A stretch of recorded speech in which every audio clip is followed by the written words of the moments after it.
ಈ ಶಿವಮೊಗ್ಗದಲ್ಲಿ CET ಪರೀಕ್ಷೆ ಬರೆಯುವಂಥ ವೇಳೆಯಲ್ಲಿ ಜನಿವಾರ ಹಾಕ್ಕೊಂಡು ಬಂದಿದ್ದ ಯಜ್ಞೋಪವೀತ ಅಂತ ಕರೀತಾರೆ. ಅದನ್ನು ಉಪನಯನವನ್ನು ಮಾಡಿ ಅದನ್ನು ಬ್ರಾಹ್ಮಣ ಸಮುದಾಯದಲ್ಲಿ ಹಾಕ್ಕೊಳ್ತಾರೆ. ಒಂದು ಆಚಾರ, ಒಂದು ಪದ್ಧತಿ ಅವರಿಗೆ. ಜನಿವಾರ ಹಾಕ್ಕೊಂಡು ಬಂದಿದ್ದ ಅಂಥೇಳಿ ಆತನಿಗೆ CET ಪರೀಕ್ಷೆಗೆ ನಿರಾಕರಿಸಿರೋದಿದೆಯಲ್ಲ, ಇದಕ್ಕಿಂತ ಅಮಾನವೀಯತೆ ಒಂದಿದೆಯಾ?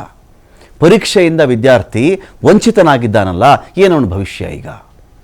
ಮೊನ್ನೆ ಮಧು ಬಂಗಾರಪ್ಪನವ್ರು ಹೇಳ್ತಾ ಇದ್ರು, ಈ ವರ್ಷ ಅವಕಾಶ ಕೊಟ್ಟಿದ್ದೀವಿ ನಾವು 5.5 ವರ್ಷಕ್ಕೇ ಮೊದಲನೇ ತರಗತಿಗೆ ಸೇರಿಸಬಹುದು, ಫಸ್ಟ್ ಸ್ಟ್ಯಾಂಡರ್ಡ್ ಸೇರಿಸಬಹುದು ಅಂತ ಹೇಳಿ, ಮುಂದಿನ ವರ್ಷ ಹೀಗೆ ಮಾಡಬೇಡಿ ಅಂಥೇಳಿ. ಏನಕ್ಕೆ ಮಾಡಿದ್ರು ಮಧು ಬಂಗಾರಪ್ಪನವರು? ಅನೇಕ ಮಕ್ಕಳ ಒಂದು ವರ್ಷದ ಭವಿಷ್ಯ ಹಾಳಾಗಬಾರ್ದು ಅಂತ. ಇಲ್ಲಿ ನೋಡಿ, ಈ ಹುಡುಗನಿಗೆ ಜನಿವಾರ ಹಾಕ್ಕೊಂಡು ಬಂದಿದ್ದ ಅಂತ ಹೇಳಿ ಅವನಿಗೆ CET ಪರೀಕ್ಷೆ ನಿರಾಕರಿಸಿರೋದಿದೆಯಲ್ಲ, ಅವನು ತೆಗಿಯಲ್ಲ ಅಂದ ಮಾತುಕತೆಗಳೆಲ್ಲ ನಡೀತು. ಈ ವಿಚಾರದಲ್ಲಿ ಒಬ್ಬ ಹುಡುಗನ ಭವಿಷ್ಯವನ್ನು ಹಾಳು ಮಾಡಿದ್ದಾರಲ್ಲ, ಈಗ ಅವನಿಗೆ ಯಾರು ಮತ್ತೆ CET ಎಕ್ಸಾಮನ್ನು ಮಾಡಿಕೊಡ್ತಾರೆ? 1 ವರ್ಷ ಯಾರು ಕಟ್ಕೊಡ್ತಾರೆ ಅವನಿಗೆ? ವಿದ್ಯಾರ್ಥಿಯ 1 ವರ್ಷದ ಭವಿಷ್ಯನೇ ವ್ಯರ್ಥ ಆಗಿಬಿಡುತ್ತಾ? ಇವನಿಗೆ ಏನಾದರೂ ಪರ್ಯಾಯ ಇದೆಯಾ ಇಲ್ಲಿ ಅಂತ. ಪರೀಕ್ಷಾ ಕೇಂದ್ರದ ಸಿಬ್ಬಂದಿ ನಡೆಗೆ ಬ್ರಾಹ್ಮಣ ಸಮುದಾಯದ ಆಕ್ರೋಶ ಇದೆ ಇಲ್ಲಿ. ಈಗಾಗಲೇ ಅಧಿಕಾರಿನ ಮಧು ಬಂಗಾರಪ್ಪನವರು ಸಸ್ಪೆಂಡ್ ಮಾಡಿದ್ರು. ಸರಿ, ಆಯಿತು, ಗುಡ್, ಒಳ್ಳೆ ಕೆಲಸ ಮಾಡಿದ್ದಾರೆ ಶಿಕ್ಷಣ ಸಚಿವರು, ಒಳ್ಳೆ ಕೆಲಸ ಮಾಡಿದ್ರು. ಆ ಹುಡುಗನಿಗೆ ಇವನು ಸಸ್ಪೆಂಡ್, ಇವನು ಯಾರೋ ತಲೆ ಕೆಟ್ಟವನು ಅಧಿಕಾರಿ ಇರ್ತಾನಂತವ್ರು, ತಲೆ ಮಾಸ್ತರು ಒಂದಷ್ಟು ಜನ ಇರ್ತಾರೆ ನಮ್ಮ ವ್ಯವಸ್ಥೆಗಳಲ್ಲಿ. ಇಂಥ ಅಪಭ್ರಂಶಗಳು ಕೆಲವು ಇರ್ತಾರೆ. ಯಾರೋ ವಿಭೂತಿ ಹಾಕೊಂಡ್ಬಂದಿದ್ರೆ ಕೆಲವ್ರಿಗಾಗಲ್ಲ, ಯಾರೋ ನಾಮ ಹಾಕೊಂಡ್ಬಂದಿದ್ರೆ ಕೆಲವ್ರಿಗಾಗಲ್ಲ, ಯಾರೋ ತಾಳಿ ಹಾಕೊಂಡ್ಬಂದಿದ್ರೆ ಕೆಲವ್ರಿಗಾಗಲ್ಲ. ಉಡ್ದಾರ ಕಟ್ಕೊಂಡು ಬಂದಿದ್ದ, ಜನಿವಾರ ಕಟ್ಕೊಂಡು ಬಂದಿದ್ದ, ಕಾಲಿಗೆ ದಾರ ಹಾಕಿದ್ದ, ಕೈಗೆ ಉಂಗುರ ಹಾಕಿದ್ದ, ಇದು ಇವರೊಂದು ವಿಚಾರ. KPSCಲಿ ಕೊಳ್ಳೆ ಹೊಡೆದು ಹೋಯ್ತಾಗ, ಇನ್ಸ್ಪೆಕ್ಟರ್ ಎಕ್ಸಾಮಲ್ಲಿ ಕೊಳ್ಳೆ ಹೊಡೆದು ಹೋಯ್ತು. ಅದರದೊಂದು ಥೀಮ್ಗಳೇ ಇವೆ. ಬ್ಲೂಟೂತ್ ಎಲ್ಲಿಟ್ಟಿರಬೇಕು, ಎಕ್ಸಾಮಿನೇಷನ್ ಸೆಂಟ್ರಿಂದ 150 ಮೀಟರ್ ದೂರದಲ್ಲಿ ಎಲ್ಲಿಟ್ಟಿರಬೇಕು ಡಿವೈಸನ್ನು, ಅದರಿಂದ ಯಾರು ಕೇಳಿಸ್ಕೊಂಡು ಬರೀಬೇಕು, ಎಷ್ಟು ಎಕ್ಸಾಮ್ ಬರೀಬೇಕು, ಎಷ್ಟು ಲಕ್ಷ ಅವನು ಸಂದಾಯ ಮಾಡಬೇಕಾಗಿತ್ತು, ಅಲಿತಾ ಇರಬೇಕು ಅವನು. ಸ್ಟೇಷನ್ಗೂ, ಕೋರ್ಟ್ಗೂ, ಜೈಲಿಗೂ ಅಲಿತಾ ಇರಬೇಕು ಅವನೊಬ್ಬ ಇದ್ದ ನಾರ್ತಲ್ಲಿ. ಇಲ್ಲಿ ನೋಡಿದ್ರೆ ಅದನ್ನು ಬಿಟ್ಬಿಟ್ರು ಇವರು. ಈ ಹುಡುಗಾರ ಜನಿವಾರ ಹಾಕ್ಕೊಂಡು ಬಂದಿದ್ದ ಅಂಥೇಳಿ, ಜನಿವಾರ ಹಾಕಿದ್ದ, ಕುತ್ತಿಗೆಗೆ ತಾಯ್ತ ಕಟ್ಕೊಂಡು ಬಂದಿದ್ದ, ಈ ಕಡೆ ಕೈಗೆ ದಾರ ಕಟ್ಟಿದ್ದ. ಇದು ನಮ್ಮ ವ್ಯವಸ್ಥೆಯಲ್ಲಿ ಒಬ್ಬ ಹುಡುಗನ ಒಂದು CET ಎಕ್ಸಾಮ್ ಪ್ರಿಪ್ರೇಷನ್ಗೆ ಅವನಿಗೆ ಮಾಡಿರ್ತಕ್ಕಂಥ ಅನ್ಯಾಯ ಅಲ್ವೇನ್ರಿ ಇದು? ಯಾರೋ ದಾರ ಹಾಕಿದ್ದ, ವಿಭೂತಿ ಹಾಕ್ಕೊಂಡು ಬಂದಿದ್ದ, ಜನಿವಾರ ಕಟ್ಟಿದ್ದ, ಲಿಂಗ ಧಾರಣೆ ಮಾಡ್ಕೊಂಡು ಬಂದಿದ್ದ, ದಾರಿ ಕಟ್ಕೊಂಡು ಬಂದಿದ್ದ ಅಂಥೇಳಿ, ಅದೆಲ್ಲವಕ್ಕೂ ನೀವು ಎಕ್ಸಾಮ್ ನಿರಾಕರಣೆ ಮಾಡೋದಾದರೆ ಖ್ಯಾತೆ ತೆಗಿಯೋದು. ನಿರಾಕರಣೆ ನಥಿಂಗ್ ಬಟ್ ಖ್ಯಾತೆ ತೆಗಿಯೋದು ಮಾಡೋಕ್ಕೆ ನಮ್ಮ ಕಡೆ ಹಳ್ಳಿ ಕಡೆ ಹೇಳ್ತಾರೆ ಕೇಮೆ ಇಲ್ವಲ್ಲ ಅಂತ. ಕೇಮೆ ಏನು ಹೇಳಿ ಇವ್ರಿಗೆ ಇದೆ. ಈ ಹುಡುಗಂದು ಒಂದು ವರ್ಷದ ಲೈಫ್ ಹಾಳು ಮಾಡಿದ್ರಲ್ರಿ, ಒಂದು ಎಕ್ಸಾಮ್ ಲೈಫ್ ಹಾಳು ಮಾಡಿದ್ರಲ್ರಿ. ಆಕ್ರೋಶ ಹೆಚ್ಚಾಗ್ತಾನೆ. ಜನಿವಾರ ತೆಗೆಸಿದಂಥ ಅಧಿಕಾರಿ ಸಸ್ಪೆಂಡ್ ಆಗಿದ್ದಾನೆ, ಮತ್ತೆ ಬರ್ತಾನೆ ಅವನು. ಇವ್ರಿಗೆಲ್ಲ ರೆಸ್ಪೆಕ್ಟ್ ಕೂಡ ಕೊಡಬಾರ್ದು ಅನ್ಸುತ್ತೆ ರೀ. ಏನೇ ಪಲ್ಟಿ ಹೊಡಿಲಿ ಇವರು, ಆ ಹುಡುಗನ ಈ CET ಎಕ್ಸಾಮ್ನ ಅದಕ್ಕೆ ಪರಿಹಾರ ಏನು ಕೊಡೋಕ್ಕೆ ಸಾಧ್ಯ ಆಗುತ್ತೆ ಇವ್ರಿಗೆ ಹೇಳಿ? ಸಸ್ಪೆಂಡ್ಗೆ ಶಿವಮೊಗ್ಗ DC-ಗೆ ಸೂಚನೆ ಕೊಟ್ಟಿದ್ದಾರೆ ಮಧು ಬಂಗಾರಪ್ಪ ಅವರು. ಗುಡ್, ಒಳ್ಳೆಯದೇ. ಈ ಹುಡುಗನ ಲೈಫ್ ಹೇಳಿ ನಾವು ಏನು ಮಾಡೋಣ ಇವನಿಗೆ? ಎಲ್ಲರಿಗೂ ಹೀಗೆ ಮಾಡ್ಬಿಡೋಣವಾ? ಶೂ ಹಾಕೊಂಡು ಬಂದಿದ್ದ, ಚಪ್ಪಲಿ ಹಾಕೊಂಡು ಬಂದಿದ್ದ, ಪ್ಯಾಂಟ್ ಹಾಕೊಂಡು ಬಂದಿದ್ದ, ತುಂಬು ತೋಳಿನ ಶರ್ಟ್ ಹಾಕೊಂಡು ಬಂದ್ಬಿಟ್ಟಿದ್ದ. ಚೆಕ್ ಮಾಡಿರಿ ನೀವು, ಪರಿಶೀಲಿಸಿ. ಡಿವೈಸ್ ಇತ್ತಾ ನಿಮ್ಗಿದೆಯಾ ಸಂಯಮ? ಡಿವೈಸ್ ಇತ್ತಾ? ಕಳಿಸಿ ಆಚೆ ಅವನ್ನು. ಬ್ಲೂಟೂತ್ ಡಿವೈಸ್ ಇಟ್ಕೊಂಡು ಬಂದಿದ್ನಾ? ಕಾಪಿ ಚೀಟ್ ಇಟ್ಕೊಂಡು ಬಂದಿದ್ನಾ? ಎಕ್ಸಾಮ್ಗೇನಾದರೂ ನಕಲು ಮಾಡಬೇಕು ಅನ್ನೋ ಉದ್ದೇಶ ಸಾಕ್ಷ್ಯಾಧಾರಗಳ ಸಮೇತ ನಿಮ್ಗೆ ಆ ಕ್ಷಣದಲ್ಲೇ ಸಿಗ್ತಾ ಮಾಡಿ. ಜನಿವಾರ ಹಾಕೊಂಡು ಬಂದಿದ್ದೀರಾ, ಹುಡುಗನ್ನ ಆಚೆ ಹಾಕಿದಾರಲ್ಲ, ಮನುಷ್ಯರೇನ್ರಿ ಇವರೆಲ್ಲರೂ? ಮಾಡಿ ಹಂಗಾದರೆ. ದಾರ ಹಾಕ್ಕೊಂಡು ಬಂದಿದ್ದ, ಸ್ಕಲ್ ಕ್ಯಾಪ್ ಹಾಕ್ಕೊಂಡು ಬಂದಿದ್ದ, ತುಂಬ ತೋಳಿ ಶರ್ಟ್ ಹಾಕೊಂಡು ಬಂದ್ಬಿಟ್ಟಿದ್ದ, ಕುತ್ತಿಗೆಗೆ ದಾರ ಕಟ್ಟಿದ್ದ, ಉಡ್ದಾರ ಕಟ್ಕೊಂಡು ಬಂದ್ಬಿಟ್ಟಿದ್ದ, ಉಡ್ದಾರದಲ್ಲೇನೋ ಇರಬಹುದು. ಮಾಡಿ ಅದನ್ನೆಲ್ಲ. ಈ ಎಕ್ಸಾಮೇ ಬರೆಯೋಂಗಿಲ್ಲ ಯಾರು ಹಂಗಾದ್ರೆ ಇನ್ಮೇಲೆ. ಕುತ್ತಿಗೆಗೆ ತಾಳಿ ಕಟ್ಕೊಂಡಿದ್ರು, ಸರ ಹಾಕ್ಕೊಂಡು ಬಂದಿದ್ರು, ಓಲೆ ಹಾಕಿದ್ರು, ಮುಗ್ಬಟ್ಟು ಹಾಕಿದ್ರು. ಈ ಎಕ್ಸಾಮೇ ಇಲ್ವಲ್ಲ ಇನ್ಮೇಲೆ. ನೀವೇ ಬರೆದು ಬಿಡಿ. ಯಾರೋ ಚೆಕ್ ಮಾಡ್ತಾ ಇದ್ರು, ನೀವೇ ಕೂತ್ಕೊಂಡ್ಬಿಡ್ರಿ. ಮಕ್ಕಳು ಬರೆಯೋದು ಬೇಡ, ನೀವೇ ಕೂತ್ಕೊಂಡ್ಬಿಡಿ. ಅಸಹ್ಯ ರೀ. ಅದು ಯಾವ ಮನುಷ್ಯ ಅಂತ ಗೊತ್ತಾಗಿಲ್ಲ. ಆ ಮನುಷ್ಯ ಸಿಗಬೇಕ್ರಿ ನಮಗೆ, ಸಿಗಬೇಕು ಆ ಮನುಷ್ಯ. ಕೇಳ್ತೀರಾ ಆ ಮನುಷ್ಯನನ್ನು? ನೀನು ಎಕ್ಸಾಮ್ ಬರೆದಾಗ ಏನು ಹಾಕೊಂಡು ಬಂದಿದ್ದಪ್ಪ ನೀನು ಎಕ್ಸಾಮಿನೇಷನ್ ಹಾಲ್ಗೆ? ನೀನು ದಾರ ಕಟ್ಕೊಂಡಿಲ್ವಾ, ಉಡ್ದಾರ ಕಟ್ಕೊಂಡಿಲ್ವಾ? ನೀನು ತುಂಬ ತೋಳಿ ಶರ್ಟೇ ನಿನ್ನ ಜೀವನದಲ್ಲಿ ಹಾಕ್ಕೊಂಡು ಎಕ್ಸಾಮ್ ಬರೆದಿಲ್ವಾ ನೀನು? ಕೇಳಬೇಕಲ್ಲ ನಾವು. ತನಿಖೆ ಮಾಡಿ, ಪರಿಶೀಲಿಸಿ. ನೀವು ಕಾಪಿ ತಡಿಬೇಕು ಅನ್ನೋದೊಂದು ಉದ್ದೇಶ, ಪರೀಕ್ಷೆ ಸಕ್ರಮವಾಗಿ ನಡೀಬೇಕು ಅನ್ನೋದು ಉದ್ದೇಶ. ಇಂಟೆನ್ಷನ್ ಅಷ್ಟೇ. ಇಂಟೆನ್ಷನ್ನ ಇಂಥ ಬ್ಯಾಡ್ ಇಂಟೆಂಟ್ಗಳನ್ನು ಸೇರಿಸ್ಕೊಂಡು ಒಬ್ಬ ವಿದ್ಯಾರ್ಥಿ ಭವಿಷ್ಯವನ್ನು ಹಾಳು ಮಾಡೋದಲ್ಲ. ಯಾರು ಕೊಡ್ತೀರಿ ಗೊತ್ತಲ್ಲ. ಇವತ್ತಿನ ಸನ್ನಿವೇಶಗಳು ಹೇಗಿದೆ ಅಂತ ಹೇಳಿದ್ರೆ, CET ಒಂದು ಕನಸು, JEE ಒಂದು ಕನಸು. ಎಲ್ಲೋ ಬದುಕೊಳ್ತಾರೆ ಬಿಡ್ರಿ. ಅವರೆಲ್ಲೋ ಎಕ್ಸಾಮ್ ಬರ್ಕೊಳ್ತಾರೆ, ಎಲ್ಲೋ ಅವ್ರಿಗೊಂದು ಜಾಬ್ ಪ್ಲೇಸ್ಮೆಂಟ್ ಆಗುತ್ತೆ. ಉದ್ಯೋಗ ಕೊಡ್ತೇನೆ ನೀನು, ಯಾವನ ಏನೇನೋ ಆ ಹುಡುಗನ ಜನಿವಾರ ಚೆಕ್ ಮಾಡಿದವನು, ನೀನು ಯಾವನು ಅಂತ ಕೇಳ್ತಾ ಇದ್ದೀನಿ ನಾನು. Who are you? ನಿನಗೆ ಮನುಷ್ಯತ್ವ ಇರಬೇಕು ಬೇಸಿಕಲಿ. ನೀನು ಆ ಹುಡುಗನ ಎಕ್ಸಾಮಿನೇಷನ್ನ ಅದನ್ನು ಪರಿಶೀಲಿಸುವಂಥ ಸ್ಥಾನದಲ್ಲಿ ನೀನು ಬೇರೆ ನಾಲಾಯಕ, ನೀನು ಸ್ಟುಪಿಡ್ ಫೆಲೋ. ಇದಕ್ಕಿಂತ ಒಂದು ಮೂರ್ಖತನದ ಶತಮೂರ್ಖತನದ ಕೆಲಸ ಏನಾದರೂ ಇದೆಯಾ? ಜನಿವಾರ ಚೆಕ್ ಮಾಡ್ಕೊಂಡು ಕೂತಿರೋದ್ರಿ ಆ ಮನುಷ್ಯಂದು. ನಾನ್ಸೆನ್ಸ್ ಅಲ್ವಾ ಇದು? ಯಾರು ಮಾಡ್ತಾರೆ? ಮಾಡಿ. ಹಂಗಾದ್ರೆ ಕೈ ದಾರ ಕಟ್ಟಿದ್ದ, ಹುಡುದಾರ ಕಟ್ಟಿದ್ದ, ಬೆಲ್ಟ್ ಹಾಕೊಂಡ್ಬಂದ್ಬಿಟ್ಟಿದ್ದ, ವಾಚ್ ಕಟ್ಕೊಂಡು ಬಂದಿದ್ದ, ಶೂ ಹಾಕ್ಬಿಟ್ಟಿದ್ದ, ಶೂಲೇನೋ ಡಿಸೈನ್ ಇತ್ತು, ಮಾಡಿ. ಹಿಂಗೆ ಮಾಡಿ. ಬರೀ ಇನ್ವಿಜಿಲೇಟರ್ಸ್ ಮಾತ್ರ ಇರಬೇಕಾಗುತ್ತೆ ಎಕ್ಸಾಮ್ ಹಾಲಲ್ಲಿ. ಯಾರೂ ಎಕ್ಸಾಮ್ ಬರೆಯೋಕ್ಕಾಗಲ್ಲ. ತಾಳಿ ಕಟ್ಟಿದ್ಲು, ಮೂಗ್ಬಟ್ಟು ಹಾಕೊಂಡ್ಬಂದಿದ್ಲು, ಒಲೆ ಹಾಕಿದ್ಲು, ಹೇರ್ ಪಿನ್ ಹಾಕೊಂಡ್ಬಂದ್ಬಿಟ್ಟಿದ್ಲು, ಹೂ ಮುಡ್ದಿದ್ಲು, ಮಾಡಿ. ಇದನ್ನೆಲ್ಲ ಇದೇನ್ರಿ ನಿಮ್ಮ ಕೆಲಸ ಇದು?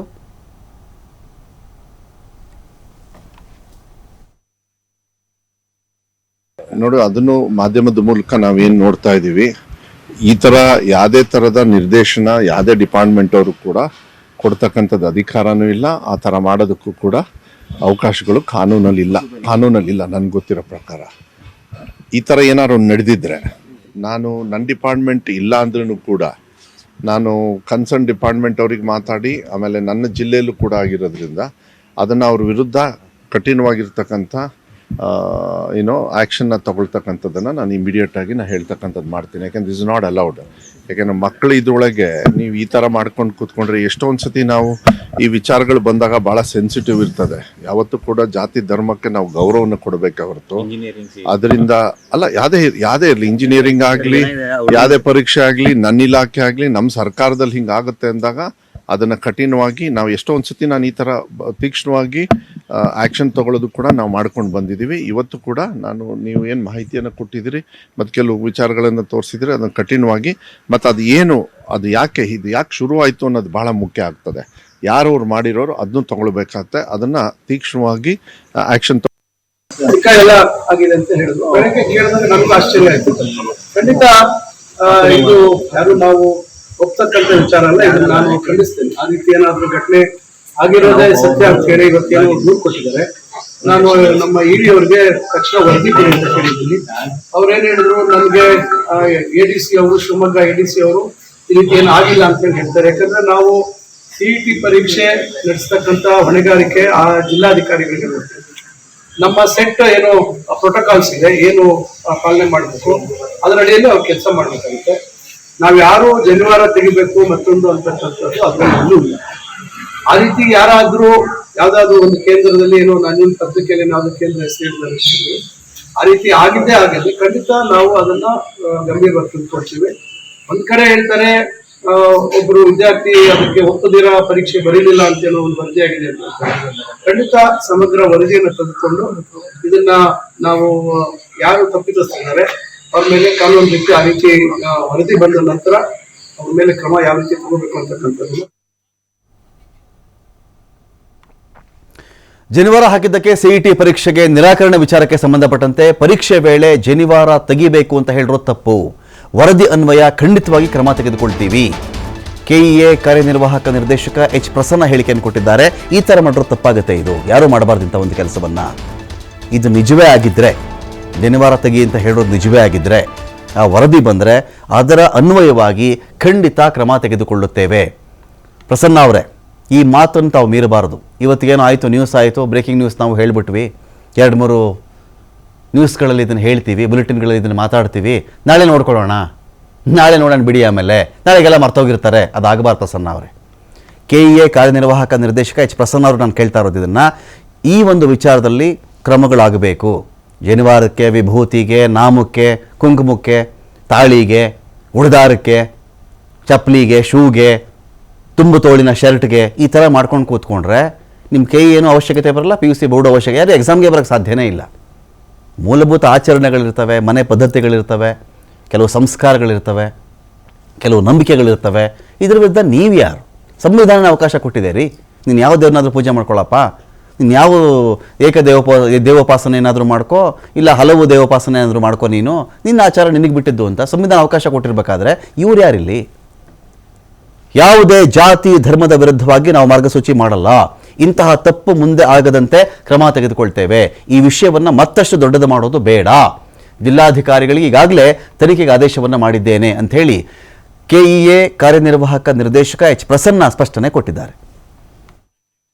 ಕರ್ನಾಟಕ ಪರೀಕ್ಷಾ ಪ್ರಾಧಿಕಾರ ನಿನ್ನೆ ಮತ್ತು ಮೊನ್ನೆ 775 ಪರೀಕ್ಷಾ ಕೇಂದ್ರಗಳಲ್ಲಿ CET ಪರೀಕ್ಷೆಯನ್ನು ನಡೆಸಿದೆ.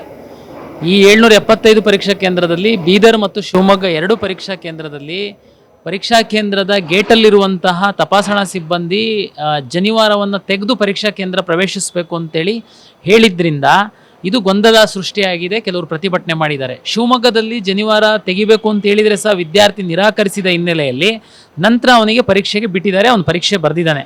ಬೀದರಲ್ಲಿ ಫಸ್ಟು ದಿವಸದ 2 ಪತ್ರಿಕೆಯನ್ನು ವಿದ್ಯಾರ್ಥಿ ಬರೆದಿದ್ದಾನೆ. ನಿನ್ನೆ ಮಾತ್ರ ಮ್ಯಾಥ್ಸ್ ಪತ್ರಿಕೆಯನ್ನು ಅವನು ಜನಿವಾರ ತೆಗೆದು ಬರಿಬೇಕು ಅನ್ನುವ ಗೊಂದಲದಲ್ಲಿ ಅವನು ಪರೀಕ್ಷೆ ಬರೀಲಿಲ್ಲ. ಮತ್ತೆ ನಂತರ ಬಂದು ಬಯಾಲಜಿ ಬರೆದಿದ್ದಾನೆ.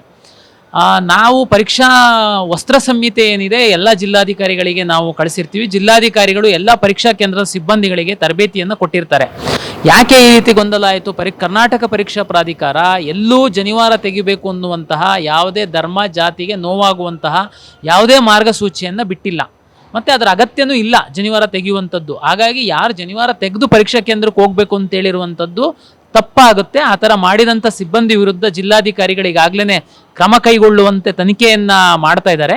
ನಾವು ಸಹ ಅವರ ವರದಿ ಆಧರಿಸಿ ನಮ್ಮ ಹಂತದಲ್ಲಿ ಏನು ಅಗತ್ಯ ಕ್ರಮಗಳನ್ನು ಕೈಗೊಳ್ತೀವಿ. ಒಂದು ಬೀದರ್ ಜಿಲ್ಲೆನಲ್ಲಿ ಏನು ವಂಚಿತ ಆಗಿದೆ ಒಂದು ಮ್ಯಾಥ್ಸ್ ಪರೀಕ್ಷೆ ಬರೆಯುವಂಥ ವಿದ್ಯಾರ್ಥಿ, ಅದರದ್ದು ಜಿಲ್ಲಾಧಿಕಾರಿಗಳು ವರದಿ ಆಧಾರದ ಮೇಲೆ ನಾವು ವಿದ್ಯಾರ್ಥಿಗೆ ಯಾವ ರೀತಿ ನ್ಯಾಯ ಕೊಡಿಸ್ಬೇಕು ಅನ್ನುವಂಥದ್ರ ಬಗ್ಗೆ ನಮ್ಮ ಉನ್ನತ ಶಿಕ್ಷಣ ಸಚಿವರು ವರದಿ ಕೇಳಿದ್ದಾರೆ. ಅವ್ರ ಹತ್ರ ವರದಿ ಕೊಟ್ಬಿಟ್ಟು ನಾವು ಅದು ಕ್ರಮ ಕೈಗೊಳ್ತೀವಿ. ಮುಂದುವರೆದು ಭವಿಷ್ಯದಲ್ಲಿ ಈ ರೀತಿ ನಮ್ಮ ಮಾರ್ಗಸೂಚಿ ಭಾಳ ಸ್ಪಷ್ಟವಾಗಿ ಅರ್ಥ ಮಾಡಿಸಿ ಪರೀಕ್ಷಾ ಕೇಂದ್ರದವರಿಗೆ ಪರೀಕ್ಷೆಯನ್ನು ಮಾಡ್ತೀವಿ. ಯಾವುದೇ ಸಮುದಾಯಕ್ಕೆ, ಯಾವುದೇ ಜಾತಿಗೆ, ಯಾವುದೇ ಧರ್ಮಕ್ಕೆ ನೋವಾಗುವಂತಹ ಯಾವುದೇ ಮಾರ್ಗಸೂಚಿಗಳನ್ನು ಪ್ರಾಧಿಕಾರ